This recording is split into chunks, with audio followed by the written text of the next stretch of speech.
In the heart of London, there is a world steeped in ritual and tradition. For nearly 1,000 years, the bar has been a magnet for some of the country's finest young minds. Miss Piercy, in the name of the masters of the bench, I call you to the degree of the utter bar. I'm nearly a barrister. I am a barrister now. Ooh, that's so exciting.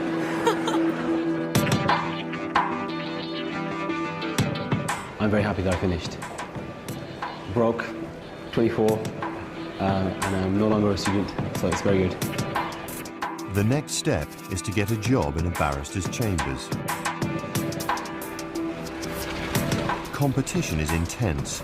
Only 1 in 5 bar students will succeed. But for those who make it, the rewards are huge.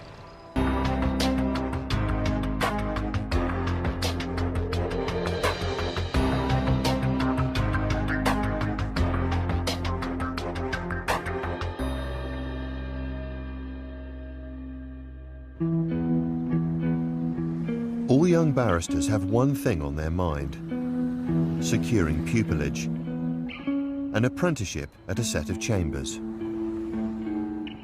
Anna de Warner-Kluger has a problem. She's got a pupillage interview, but she's failed and must resit one of her bar exams. To get the job, Anna will have to give the performance of her life. It's so difficult because there are so many people going for so few places, and that's where it's tricky. Yeah, we'll see. It should be fine. It should be absolutely okay. As long as I just stay calm and be the way in which I normally am, it should be fine. Iqbal Muhammad wants to practice as a barrister in family law. I'm very, very nervous, very stressed, quite anxious. It's a big interview that I've got now. It's the first round interview at One Hair Court, which is a very, very well-known specialist family set. And I've come all the way down from Birmingham for this interview, which is supposed to be 10 minutes. But I'm quite excited as well, actually. Anna and Iqbal are applying to chambers within the Inns of Court. Anna faces 3 interviews today, whereas Iqbal will have just 10 minutes in which to impress. Am I late? I've just seen all the others.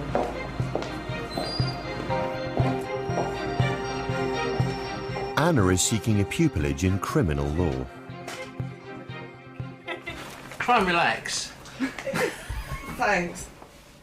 Okay, Anna, I'm Mita Regani, this is Bernard Richmond. This is going to be your personal interview. Okay. So, how would your friends describe you? Oh, confident, somewhat argumentative. I'm quite passionate about what I believe in. And are you happy to listen to other arguments whilst you're presenting your view? Yes, and having done philosophy, actually, I like to. Lots of people tend to get a little bit angry when you have a discussion with them.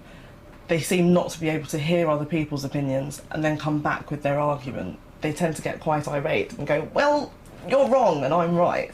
And I quite like... In that voice, do they? Exactly that voice. But I quite like it when I have heated discussions with people, because I think the only way in which you can fully form your own opinions on things is to hear the other side, and you can make your argument stronger from hearing the other side because you know what they're going to say.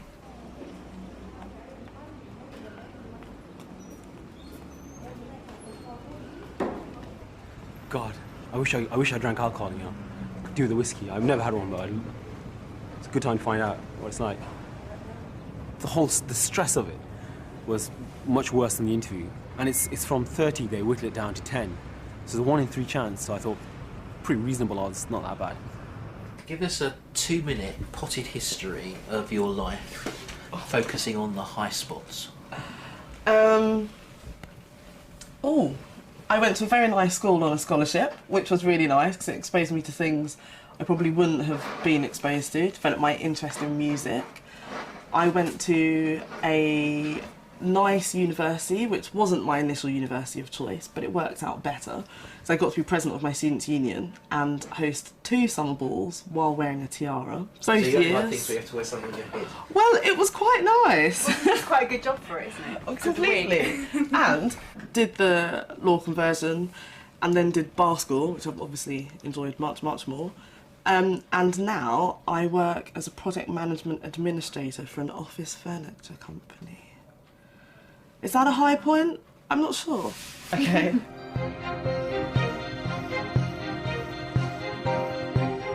It took Kat Piercy 4 years to be called to the bar, but she's struggling to find a job. Yesterday I was on 10 rejections. Today I'm on 11. Woohoo! So basically I have 1 Chambers left to hear from. It's a very prestigious set. I think it will just be the same again. So another rejection, 12 down, none to go, and 2 more years of working at least. So I'll just have to apply again.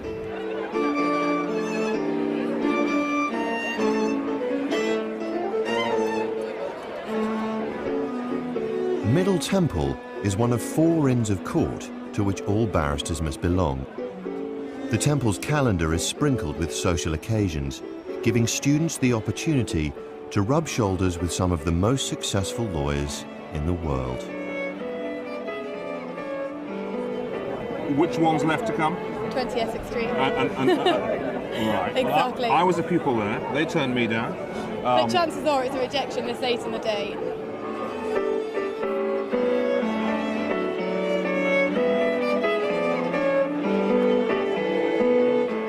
Darling QC works in construction law, one of the specialisms to which Kat aspires. One thing I think you ought to think about doing is getting people to look now at your form. Yeah. Because I'm sure that the reality is you're very talented, so I'm told, and I'm sure you are. But the point is, what you've got to do is get that across in the form. I will get there one day. I'll just keep going at it. Well, I know that. I'm not going to give up. I'm sure you will. But equally, one of the things that we want to do is to try and help you through that process as much as we can. Faster. Well, and faster.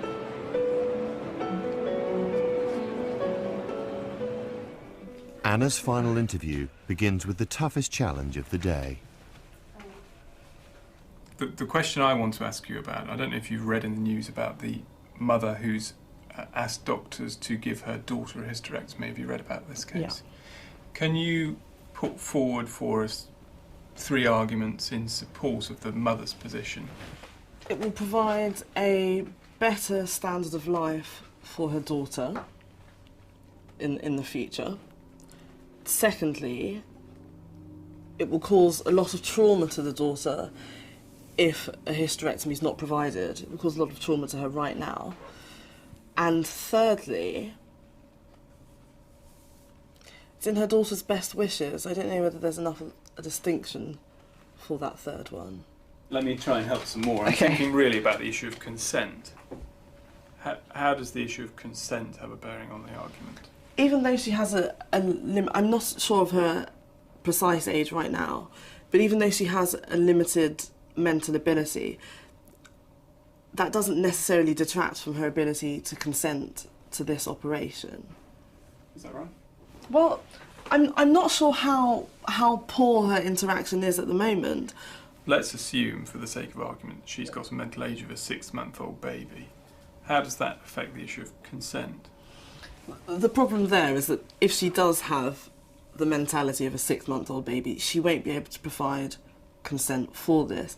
But as much as she's not able to consent to it, she's not able to not consent to it, which would shift over to her mother deciding what happens. But then it needs to be ensured that the consent her mother is giving on her behalf has been well thought out and is in the best interest of her daughter. That's it. Okay, hope the afternoon goes well.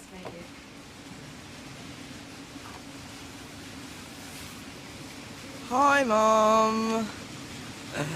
The first one was okay. I think the second one went quite well, and the third one was awful. It was really bad. Yeah, it was about, you know, the mum that wants her daughter who's mentally disabled to have a hysterectomy. You seen it in the news? It was about that. And he was asking me all these questions, and I've read it and I know about it, but I don't know, like, how old she is, how old her mental age is, da da da da. And it was giving arguments for and against, and I did kind of mess that one up.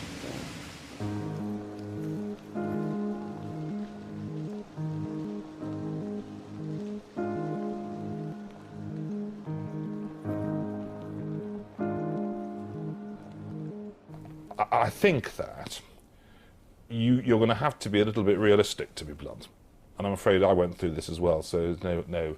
The reality is that the absolute stellar intellectual sets are looking for the absolute top first-class degree. Yeah. And you haven't got one, and nor have I.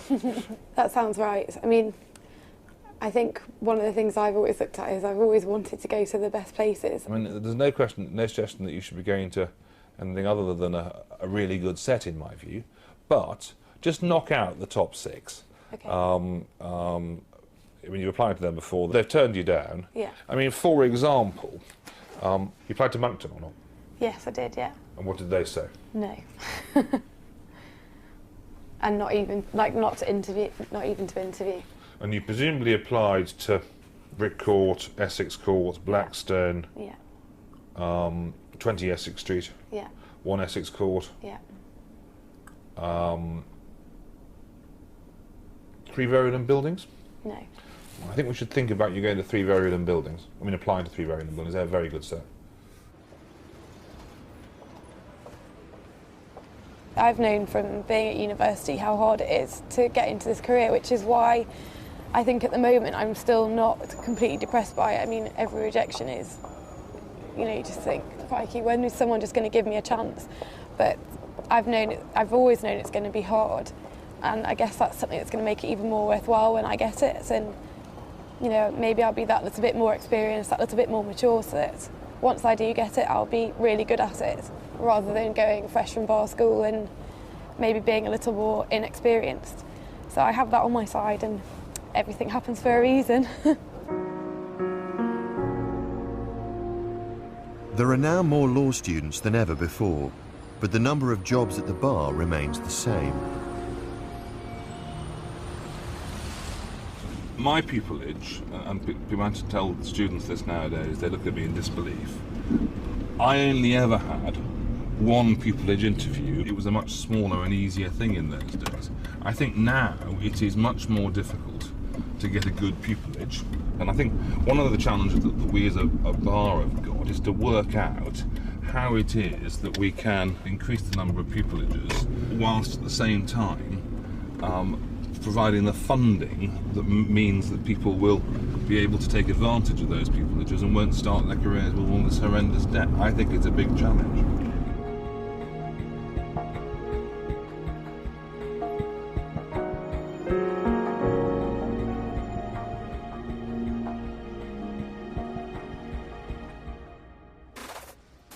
Birmingham is the largest legal centre outside London, and St Philip's is one of the busiest chambers. A team of clerks manage barristers' diaries and negotiate their fees. Head clerk is Mark Mansell. No clerk wants to be thought of as clerking a Muppet Chambers or a Muppet Barrister, and I'm fortunate that I don't do either. We've got a very good chambers, a very good setup, and I am fortunate to have a very good team of barristers behind me. Louise McCabe has been a barrister for 12 years, specialising in divorce law.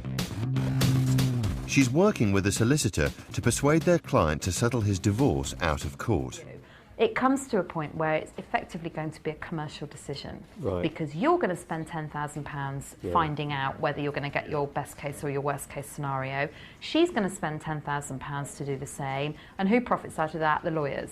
Right. So I think you can say, thank you very much, Louise, that's very interesting, but I choose to have my fight, and I would rather pay the... I mean, I've had people say to me before, I'd rather give the money to the lawyers than I would to her. I don't personally think that's particularly sensible. It's absolutely your choice. So we'll look at that, and if we can, by the end of the afternoon, I think we will have done you a service if we can walk out of here knowing that there's an offer that Claire can make. High maintenance McCabe, as we refer to her. I must confess she's very well liked. She's very busy, and for her general level of experience, she's probably streets ahead of everybody in Birmingham. I've done, that's her bike right, that's it in the shed. There's an ongoing auction that's going on at eBay tonight, and that's where... Oh, it's her bike. It's a similar bike, and... Someone's selling it. No, really. No, it's not hers. Right, well... It's a similar bike, and it's worth up to 18,500. It's a matter of Well, debate. now, of course, I don't know anything about the... Do I know anything about the mileage? You do, yeah. The mileage for that one is 9,000, so... You know what the mileage on that is? 5.5 maximum. Well, look, do you want to... Why don't we send this to the side and say, we'll get some copies of this before we leave Chambers. Claire can send it. It's just... I you just, to agree. it's just Mind you, that's of course current bid, isn't it? Have you got the... It's current bid, and I'll watch it tonight. Well, then you'll have to let Claire know on Monday. Right. When does the auction end? Tonight, 8 o'clock. Right, okay. Right. We'll all be watching. Yeah.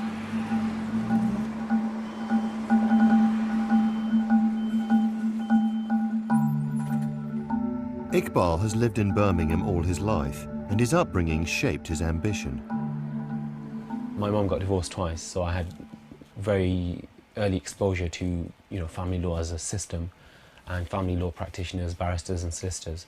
I found it quite interesting, and I thought, the legal professionals had a potential here, much more than in any other area of law, to affect somebody's life and affect their emotional interests and deliver for them something, that they really, really wanted, much more than money, a peace of mind, a just settlement.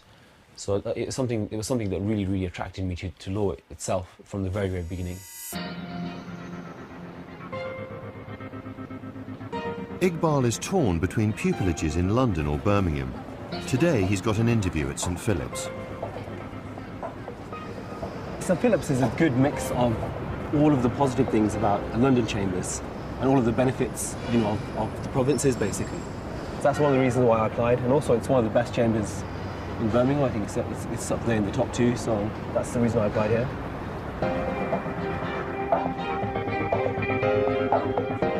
There are 30 candidates competing for 4 places.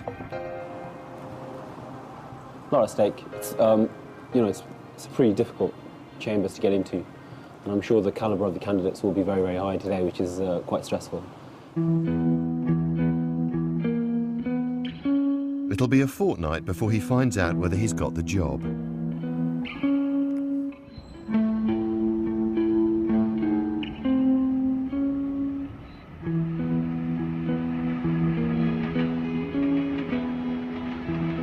Louise has now spent 4 hours unravelling the financial details of her client's 11-year marriage. This level of sort of bitterness and emotion is quite usual. It's quite usual, and what is so difficult is, of course, for a human being, it's all about the emotion. I'd be exactly the same if I was in his position, but what I'm having to tell him is, leave that completely to one side, ignore it, and I think that's very difficult for a person to do. So it's still very raw, and it can be very raw 10 years on in plenty of cases. So, right. If I speak completely bluntly, I think it would be foolish of you not to make an offer, to try. I'm not saying she'll accept 10. She may say, no, I want to have my fight, and actually 10 is too low, and I'd rather go and spend it on the lawyers than let him get away with having that. But to just absolutely stick to our position and not make any offer. Yeah. Now we've looked at the figures, seems to me, I wouldn't want to do that with my money. I mean, look, I'm talking myself out of a 3-day job. I'll probably end up out of court those 3 days, so there's no benefit to me in you settling this, but I just think it would be wrong of us not to try. Yeah. Do we have to make it 10,000 though? Can we make it 5? Can we play brinkmanship? Go right to the days, court days, right? Make her spend the money? No, because, let me answer that completely honestly. £5,000, I wouldn't suggest you make that offer because it's very, very easy to turn down. It's not a well-pitched offer. 10, I think, is unlikely to be accepted, but might be. They might sit there and go, God, that's a really well-pitched offer because we think we can do better, but it's just enough that we think, oh, all right, we'll take it. We can't really do brinkmanship because your costs are all incurred. You know, Claire's got to make me a bundle. You know, the other side are going to have bundles. My brief fee will become payable. I mean, you can't ring up 5 o'clock the night before and say, well, some people try to, but, you know, so costs are running from this point. It's not all £10,000 on the day of the hearing. The costs are incurred from this point onwards. So I think it's been quite a long afternoon and you probably need to go away and have a think about what I've just said and you know, what the afternoon has been about. And let Claire know as soon as you can. And if your answer is against, I suppose, my advice, that you don't want to make an offer and that you just want to bat on, then if you could drop something in writing in response to her statement. But just give yourself a bit of a break. You know, that doesn't have to be sort of, you know, by Monday morning as well. Yeah. That was quite a long conference, yeah. What was that, 4 hours? I think we knew that was going to be a long conference. Yeah, the usual length is, you know, probably a couple of hours max. Really? Yeah, or give me, if you want to talk it through, just give me a call. All right then. Bye. He's a bit stressed. I think he might be on his way to the pub to think it over. Really, I mean, I defy anybody to come along in a situation where their marriage is broken down and apply strict logic. So you have to make such an allowance for human feelings, but at the same time you have to make very clear that that has no interest to the court and no place in the court's decision.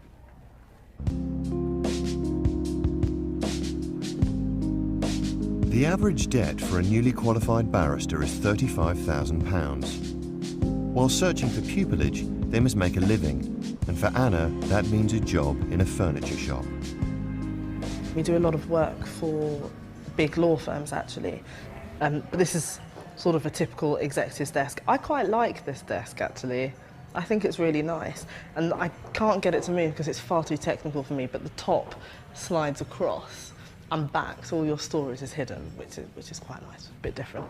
I just finished law school, wanted to start work as soon as possible so I could pay some of it off. And then I came in and they said, we're looking for a project management administrator. And we think that the skills you've got, being able to do lots of things at once and relating to different people, would be really helpful. And so then they offered me the job, and I started about 2 weeks later, which was a big thing for me because I wanted to start work as soon as possible, once finishing the BBC, so that I could start paying it off. I hope it hasn't had a negative effect. I appreciate that obviously it's not legal. I mean, I love working here and the people are great, but I've never had a burning desire to learn about office furniture. Kat has found a job in a London law firm, but it isn't a pupillage. I'm a paralegal, which is somewhere between an administrator and like a lawyer's assistant. But paralegaling doesn't pay well. Welcome to my prison. My dear father has given me money sort of as and when I've needed it. And so I owe my dad. He very kindly makes a note of every penny that I owe him, including like £4 for shampoo or something. So I owe my dad just shy of £10,000. I don't know what his chances are of getting that back, but you know, he's hopeful. I owe a student loans company. Well, my dad will tell you how much I owe them. A lot. And then I have overdrafts. So, no, haven't really paid off much of my student debt. I'll get there.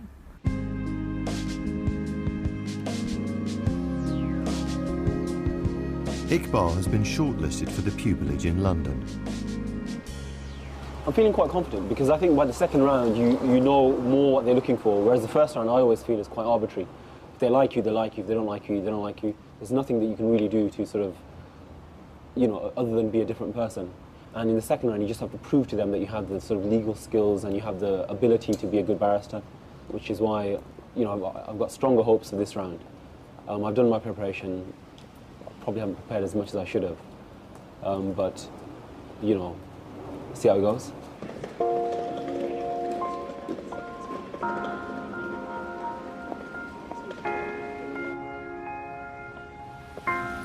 Anna's just found out she wasn't shortlisted after her interviews, but she's been invited back to be told why not. It's going to be really good because you don't normally get feedback like this. It's normally a one-lined email. So it's going to be great. I hope, well, sort of great. It's going to be great to get it. It might not be in itself great. Right, what I did, because I promised I would, was to speak to a couple of other people who interviewed you and have a look at the feedback sheets from the interview. And it's no secret that in our interview we thought you did really well, but balanced against the other things, you came out as a candidate who was good, but there were better. And that's the point. The point is not that you're not up to it, not that you won't make a good pupil, but there are other people who come across and they present themselves even better. So you have to think before you speak. There are some bits about your presentation that I noticed that you might want to think about as well. When you're making a serious point and you decide that you're going to make a serious point, you don't want to do anything which undermines the impression that you are capable of making a serious, well thought out point. And one of the things you do is that you put on these voices of what people are saying. Okay. You were telling us about how people would react to a scenario. And right in the middle of quite a sensible analysis of what was going on, you'd suddenly almost do an impression of the way they would be. And it was incongruous, and it just made you look a little less clever, a little less articulate. If you give people the impression that you will go so far with a serious argument and then you'll take fright and run, they won't take you seriously. What I wanted to ask you about as well while I've got you here is why on earth you're working in a furniture shop rather than doing some... I wanted to ask you about this as well. It's obviously not what I want to do, but it's given me flexibility if I need to go to interviews, if I need to go and do things. I've got flexibility to have time off work. It's paying me really well. But most other people in your position are out there working as paralegals, doing advisory work, trying really hard to get their CV improved with legal experience. And of course you've not done a law degree. Yeah. So having done a CPE, you've come to law late, you've done a year, you've done your BBC, which you didn't get through entirely first time. Yeah. Have you got through that now? Is it all finished? I have civil on the 19th of January. Right, which you've got to get through. And here you are doing a job which is right away from law. It's got no legal input to it at all. So you've done 2 years of law, the second year of which did not go entirely successfully, and now you're doing something away from law again. Yeah. Now, unfair as it is, what sort of impression does that give? Completely. I am really grateful. No, it was a pleasure. Because I won't get feedback like this, and I knew that you'd just tell me without trying to be really nice and just say nice things, which doesn't help. Yes, I'm regrettably not known for being nice. It's nice to know that it wasn't necessarily that I was bad, that I'm still a good candidate, but there are others who are better. There are always other people who are better, but it's just more comforting than just thinking, I messed the whole thing up, I'm a bad candidate. So that was good. And he's right. I did the law conversion, did the BBC, it's been 2 years, and now I'm doing non-law. I need to be back in the law. I need to be back in it. So that's what I'm doing this evening.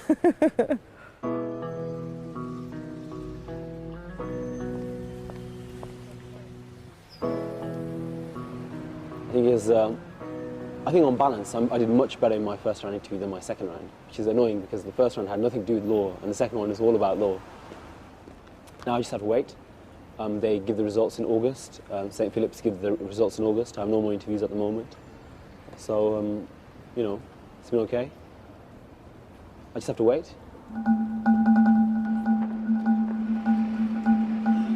Whether he gets a job in London or in Birmingham, Iqbal's apprenticeship would expose him to some of the more harrowing elements of family law. At St. Philip's, Alistair MacDonald handles family disputes where children are at risk. Alistair deals exclusively with public law care cases. Biased as I am, he's without doubt, I think, one of the best junior barristers for care in Birmingham.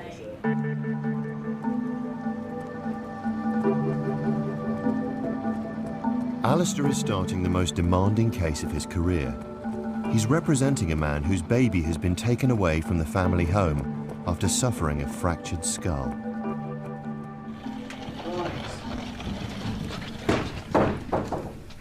Right, this is the bar,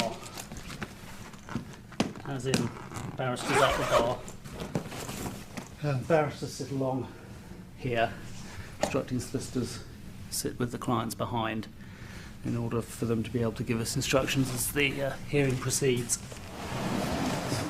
And obviously the judge sits up there. Now we go in order, so I just need to work out, I think I'm probably roughly about here. The key is being, for a hearing like this, is being very organised indeed. It's something they teach you at bar school called fact management, and the key to a case like this is fact management. Knowing exactly what happened, at what time, on what day, in order that you can pick out patterns, inconsistencies, and the management of the facts is essentially the basis of the case, really. We're trying to figure out essentially what happened. We're trying to get as close to the truth as possible. It's essentially about an injury to a very small child. It's about whether that injury is accidental or non-accidental, and if the injury is found to be non-accidental, it's about whether the judge can determine on the balance of probabilities who may have caused that injury. There are 5 other barristers in the case.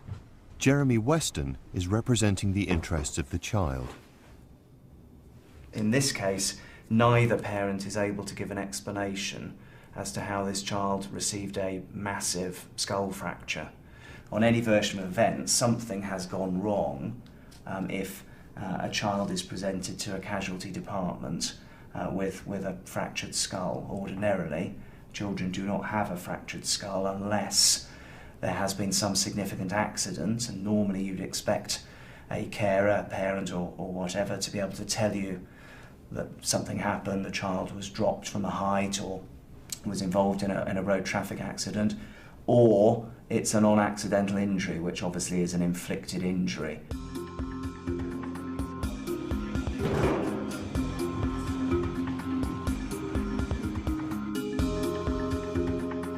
There are about 35 experienced barristers in Birmingham who specialise in childcare cases. We know each other well, both in terms of being against each other in cases now for some years, and we also know each other socially.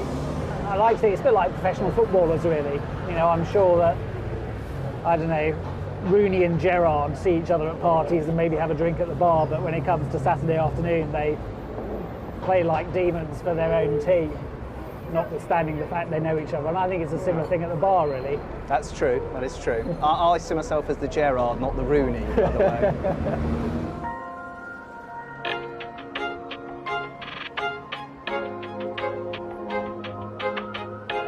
At Middle Temple, it's Grand Day, the highlight of the inn's social calendar, and Iqbal's got a ticket.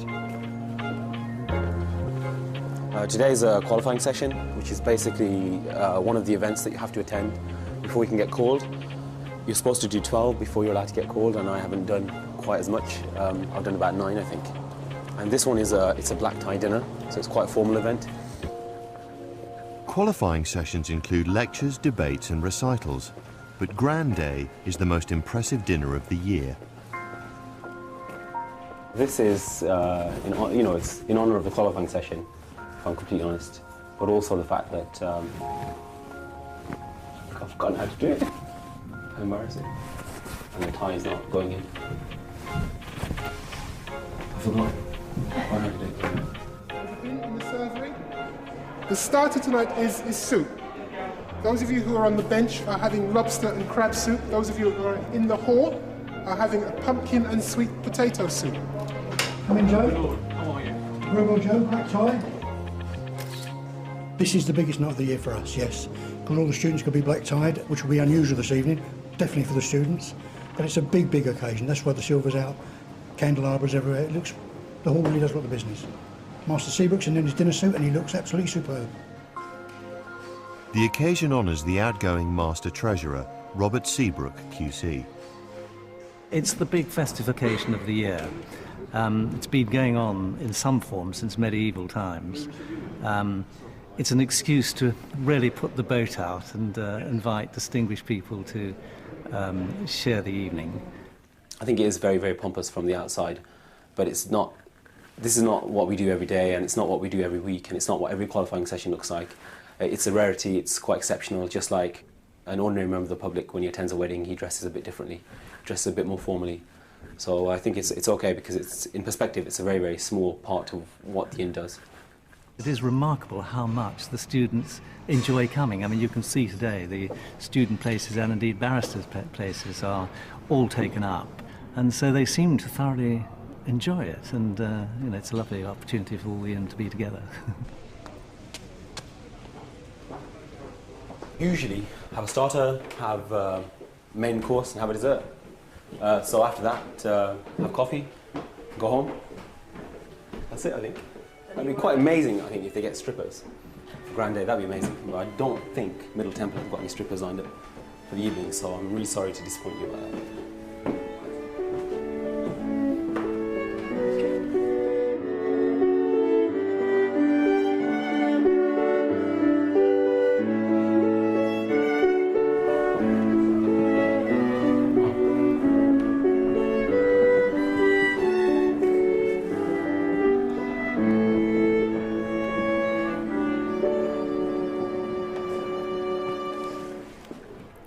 Pheasant.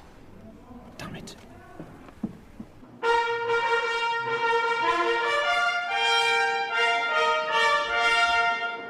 I feel very familiar with this hall because I've been here so many times. So it's quite nice to see it looking very different and looking very, you know, done up. But I'm not overwhelmed by it now. But I can imagine some people are. I mean, if this is the first qualifying session you've done, God, it must be awful. You must think that this would be hell to do 12 of these.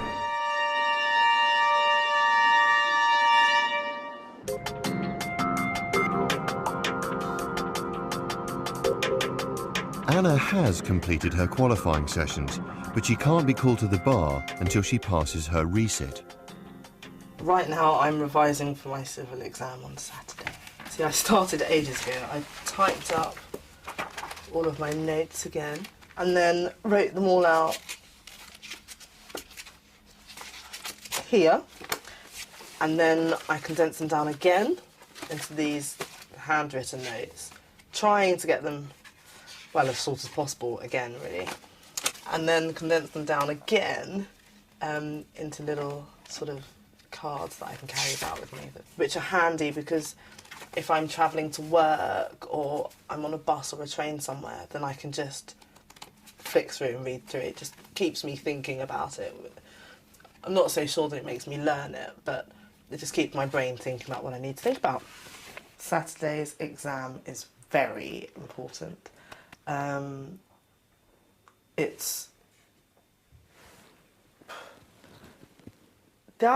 don't know, it's difficult to put into words how important it is because it's 40 questions in civil, and that's all that's standing between me and my BBC.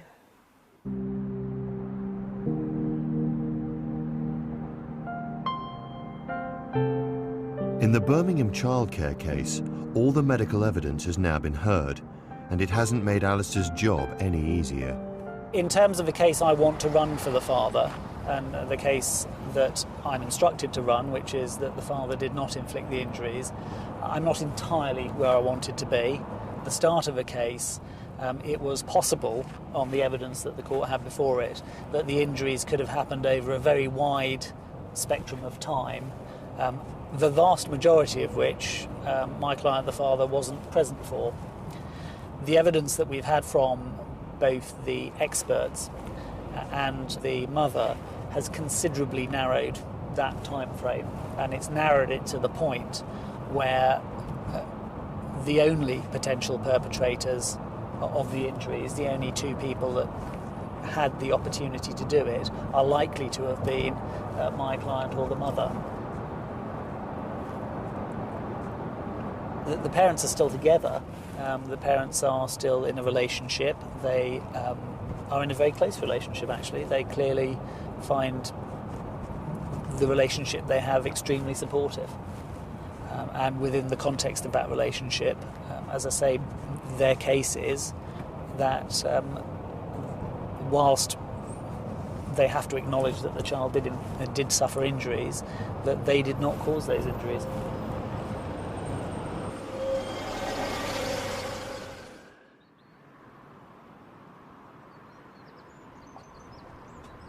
Louise's divorce case has ended up in court. This morning she'll be cross-examining her client's ex-wife. What he wishes to achieve, which is absolutely not to have to give her a penny, I'm not sure those chances are brilliant.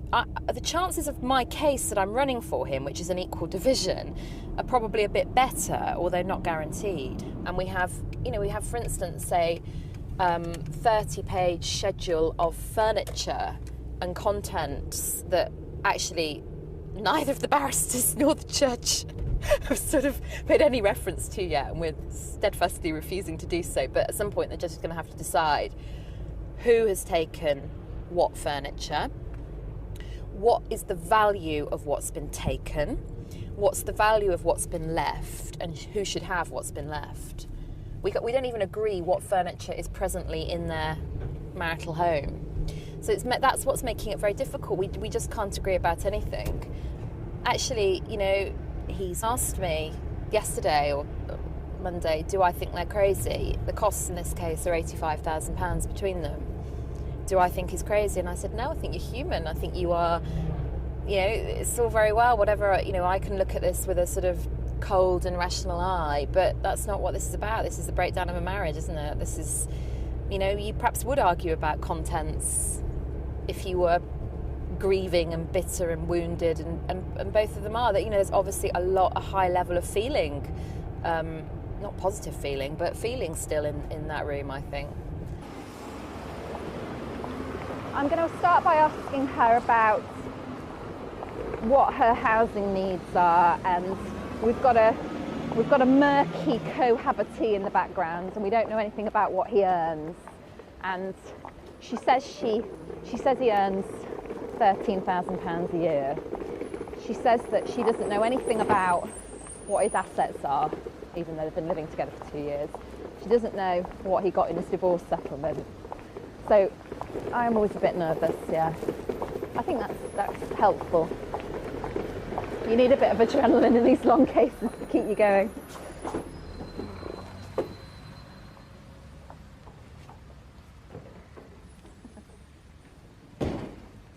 This is the judge's chambers where we're conducting the hearing. So it's not in a big courtroom, as probably you normally imagine. That's where the judge sits, and I've been sitting here. So I sit here, my client's there, my solicitor there, and then ranged along the other side of the table are the other parties. And then when people have been giving evidence, they've been sitting at the end of the table there. I think it's probably better for the parties to be in a room like this. They're probably more relaxed, but it's actually harder for us. It's quite intimate, you're sort of cross-examining somebody that's just sitting virtually alongside you. You haven't got that kind of space. We've also got 5 bundles that, trying to fit them all kind of on here and around you is not so easy. So I have to say, I prefer being in a courtroom, which is a shame because most of my cases are conducted in a room like this, or smaller actually. Morning, Alistair. Morning, how are you? Tired. Yeah, same here. Too late at night, too early in the morning. I was 4:15 this morning. 5:30, I'm Very afraid. good. Not that it's a contest. No. In common parlance, I think we're on a sticky wicket. We have also a situation now that I've received the mother's written closing submissions overnight, and she appears to have changed her instructions to her legal team, and those submissions argue for a finding against the father. So that is also something that we're going to have to deal with today, first in conference with the father, and then I'll also have to deal with that within my closing submissions.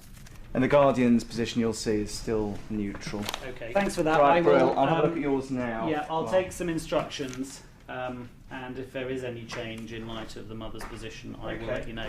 All right? The mother's position during the hearing was that she did not expressly say in evidence that it was the father, and she was pressed as to whether that was her view. She was pressed by me, she was pressed by others, and she wouldn't say it was him. The way in which the case has been put has implicitly suggested it might be him, but now the written submissions in fact expressly say that it's the father. So the mother is now putting forward a case which is inviting the judge to actually make a finding that it was the father. So that is a significant change in stance. And I think it's rather surprised Alistair.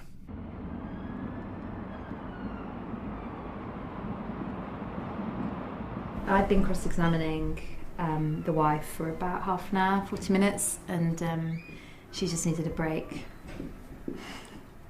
Oh, we all needed a break. Yes, yeah. So, yeah, it's quite uncomfortable in there for her, I think. It's fairly unpleasant. We're in court. My wife is being cross-examined by a barrister. It's quite upsetting, really, to see someone you once loved being torn to pieces, you know?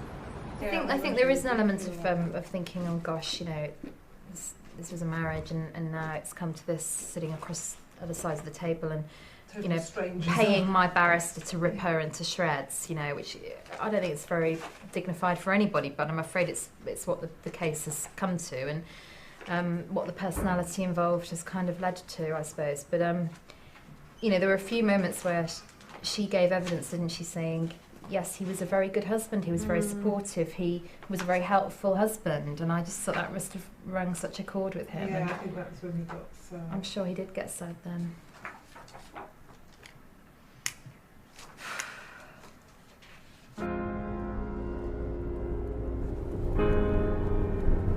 We're almost home now. This is my chauffeur. As a fat cat barrister, obviously, I employ a permanent chauffeur to drive me around wherever I want to go. It's my husband, Richard, who has also been in court in Birmingham today. So it's quite nice. We drove in together this morning and we can drive home together this afternoon. The divorce case has ended with an equal division of the matrimonial assets. Mrs. Martha. Oh, gorgeous girl. She's quite pleased to see her daddy, aren't you? Come on, Martha. Good girl. As you can see, it's pretty much done. Give or take, you know. Just a bit. All over by the dressing. shouting. Just a bit of window dressing required. That's where we work, at that table. No, neither of us touch alcohol. That's just we have in case somebody comes around who insists on having a drink. But we're both teetotal. Most barristers are, actually. I find a cup of chamomile tea and a hot bath to be the best way to relax in the evening. Don't bother with alcohol. Perfect.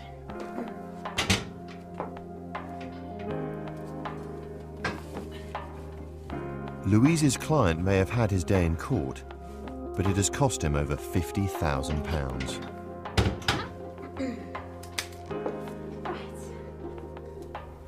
Do you know, I think today has been really hard. He said this evening when we were having a conversation after court, he said he was surprised it hadn't settled. And yeah, I think he has found it really hard. I think it is a hard process. The main thing it has done to me is make me very sure that I never want to get divorced. And if I do get divorced, I do not want to go through this process.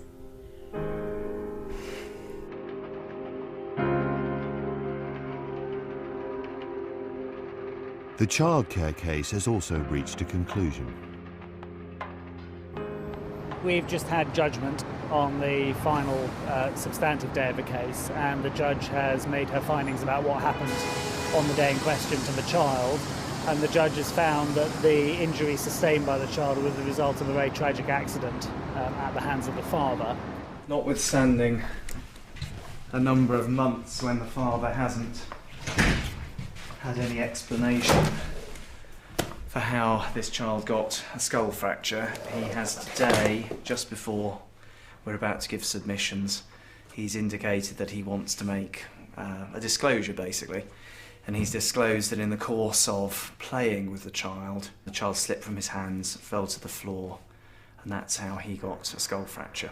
I think from the father's perspective, I think that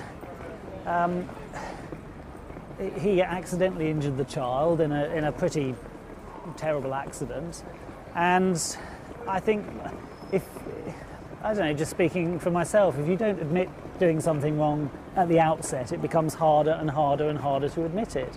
And I think he just got into a situation where it was just really difficult for him to tell, firstly, his family, and secondly, his lawyers, what had actually happened. So we arrived at a situation that for the past 8 months he's been carrying around this terrible, terrible secret, which today he finally felt able to tell me and my instructing solicitor, and then to tell the mother.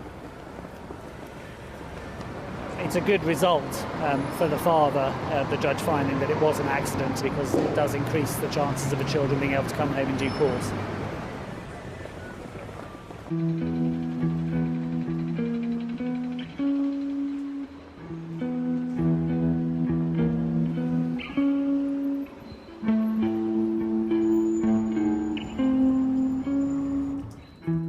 After 12 applications for pupillage, Kat has at last been shortlisted for an interview.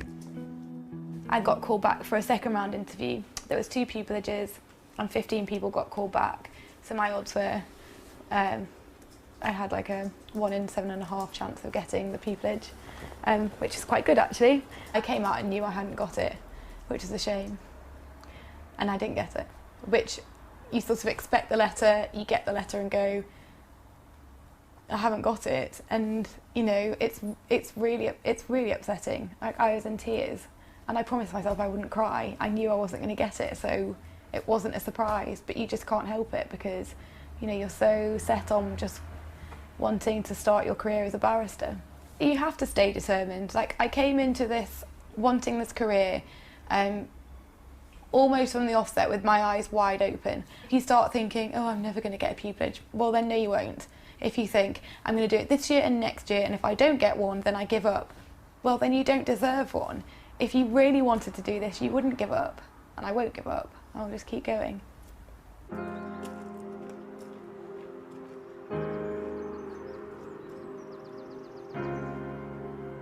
You need a certain amount of determination, probably, to do this job. You know, barristers would say to me, oh, don't come into this, you know, there's no future in it and it's too hard, and go and be a solicitor.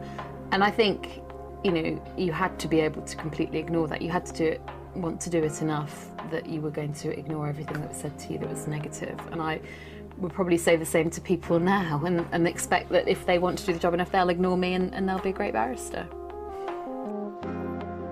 Anna passed her resit, but her overall grade is just a competent. So I finally have my results, and I got 77.5%, which is okay, considering it's caused me so much trouble. It means that that's practically the last exam I'm ever going to take, and that paying and working so many jobs to study for 4 years has finally paid off. That's what it means, because in a weird way, although I don't have pupillage, it does kind of make all of it worth it.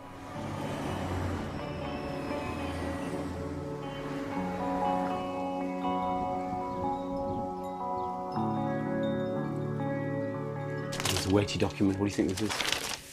St. Philip's. Woo! I'll open it. Think it's going to be an offer?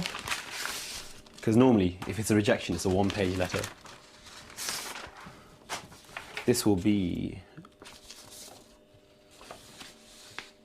Thank you for attending the interviews on Saturday. We were impressed by you and pleased to offer you a pupillage at St. Philip's Chambers for 12 months, beginning October 2008. Then it's just the terms, I think. It's arguably the best provincial set there is. It's a really good pupillage award. It's a mixed common law chambers, so they do a bit of crime, civil.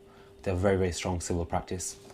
And they've offered me pupillage starting next year. And, you know, it's such a nice feeling to be offered pupillage. You know, it's such a relief. It's such a liberating feeling. I have to decide between two completely opposite pupillages. You know, the pupillages are completely at polar ends. One is in Birmingham, one is in London. One is at a very specialised chambers, one is at a general common law chambers. I really have to think about what I want to do. In the end, Iqbal decided to stay in Birmingham and accepted the offer from St. Philip's.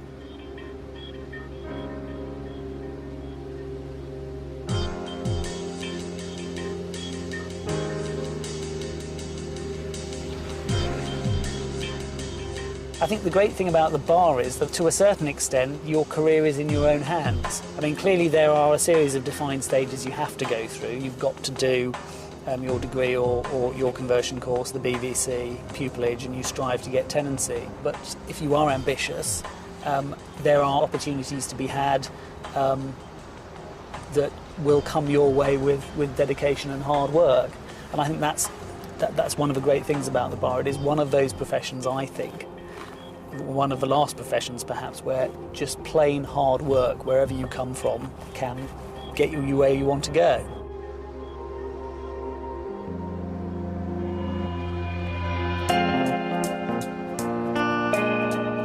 Next week, the search for pupillage continues and Anna gets some very good news. Oh, that's excellent! That's really good! That's really good! After 18 months in pupillage, Kokoli Pandey finds out whether she's got a permanent job.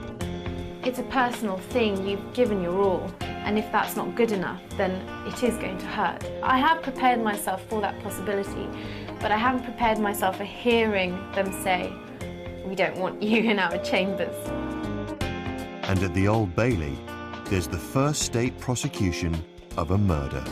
I've got the most senior barristers against me. I've got the leader of the circuit and I've got the chairman of the criminal bar, 2 of the QCs against me.